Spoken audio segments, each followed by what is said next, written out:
Alright, let's talk about the ultimate desert island movie list, but not just any list. This is about the films you'd choose if you were stranded with nothing but a killer home theater system and endless electricity. Sounds like a dream, right? But here's the catch, you only get 10 movies. 10. So, which ones make the cut? Personally, I think this isn't just about picking favorites, it's about choosing films that serve multiple purposes: comfort, entertainment, and maybe even survival tips. Let's dive in. First up, The Shining. Now, I'll admit, this one wasn't an instant love for me. The first time I watched it, I was like, not my thing. But here's what's fascinating, it grew on me. Every rewatch revealed something new, a detail, a visual, a hidden interpretation. What makes this really interesting is how it keeps you engaged even after multiple viewings. It's like the Overlook Hotel itself is a character, and you're constantly discovering its secrets. In my opinion, that's what makes it perfect for a desert island, it never gets old. Next, Predator. If you're stuck on an island, you need at least one action movie, right? But what's unique about Predator is how it blends genres. It starts as a typical 80s action flick, all muscles and guns, but then it shifts into sci-fi horror. What many people don't realize is how the Predator itself is such a masterclass in monster design. Keeping it hidden until the end?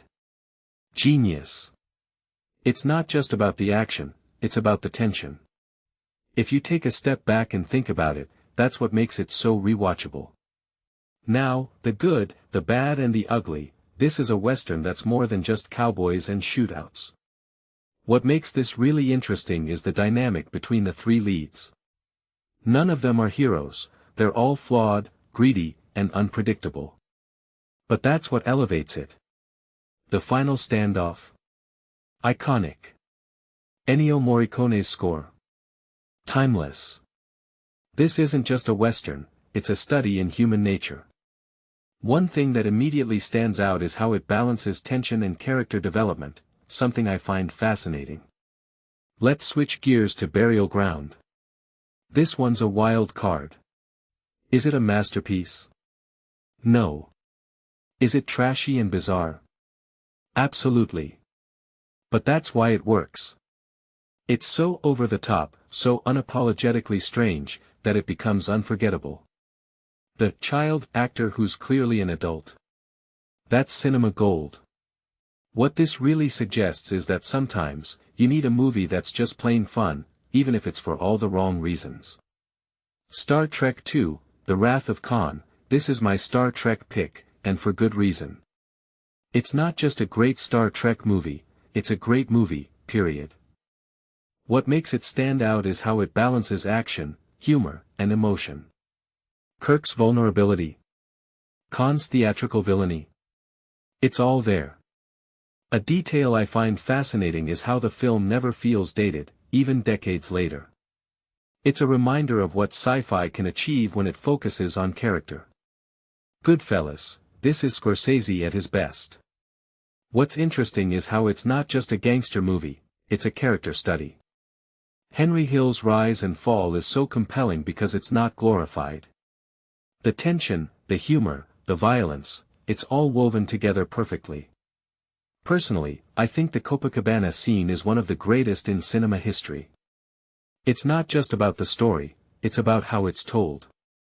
Alien, here's where I have to take a stand. Aliens is great, but Alien? That's the one. What makes it so effective is what it doesn't show. The xenomorph is terrifying because you barely see it.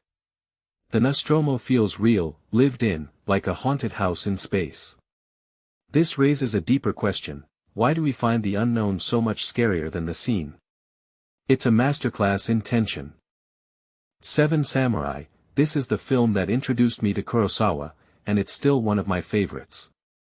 What's fascinating is how it balances epic scale with intimate character moments. Cambiai's wisdom, Kikuchio's unpredictability, they all feel real. It's not just a samurai movie, it's a story about humanity. If you take a step back and think about it, that's why it's timeless. The Lord of the Rings, The Fellowship of the Ring, this is the one that captures the magic of Middle-earth. What makes it so special is how it feels like a journey. Every location, every character, every moment feels new. It's not just about the adventure, it's about the sense of wonder. Personally, I think it's the best of the trilogy because it's the most pure in its exploration of this world.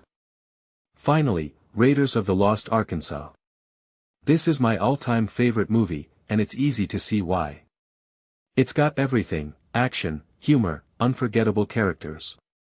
But what's really interesting is how it never loses its charm.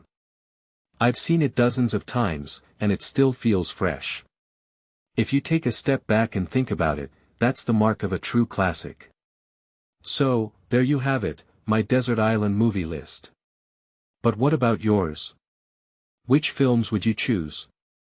Let me know in the comments. And hey, if you're enjoying this, don't forget to subscribe. Until next time, keep watching, keep thinking, and keep questioning.